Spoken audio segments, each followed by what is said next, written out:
But I know that's a theme really that is important to the LEP in terms of getting those high street, those town centres. We've discussed it at length, have we not, in terms of how to get people back into those locations. So I know you're working with various different local authorities throughout the county.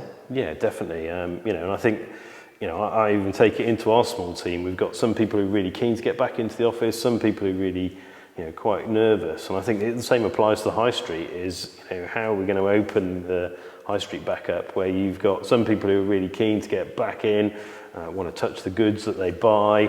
You've got some people who kind of think, well, actually, COVID has meant that I'm kind of, you know, and I think it is, how do we open that sort of retail? Because that is the measure, you know, as we know, at the moment we can't holiday abroad, so staycation is a thing. We know already that Cornwall and those hotspots are fully booked, so someone like Worcestershire as a tourism venue and a retail venue, and that side of the economy probably produces about between sort of 10 and 12% of our sort of GVA. So it's absolutely critical. And you know, somebody looking always looks at what does the retail bit look like for a measure of the kind of local economy. They don't go looking at the office and the industrial.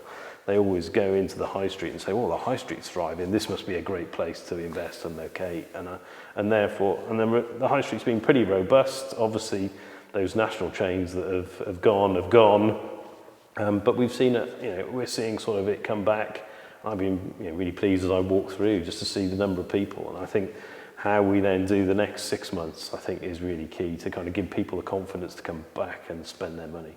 Yes, and I think people want to get out, don't they, really? We've all been cooped up over the last 12 months, so it's getting people back out. And yes, you're right. I felt really from a retail point of view, it was due a change. Well, we saw that anyway, didn't we, with the rise of online shopping. Yeah. And now it's a natural change, which has probably been accelerated by the last 12 months. So, definitely that acceleration's happened. And I think, you know, we were sort of thinking in our sort of 20-year thing, this would be sort of 2025. So that's the sort of, again, the help of the data. Although we don't cover retail in the report, those kind of forecasts and trends are some of the things that we're working hard to pick up. But you're right, it's so important. Those office occupiers are, you know, wanting to be in city centres, and that means they need restaurants, coffee shops and places to spend their money. So the two are very much hand in hand. So it's interesting that we've got to get that dynamic right in the county.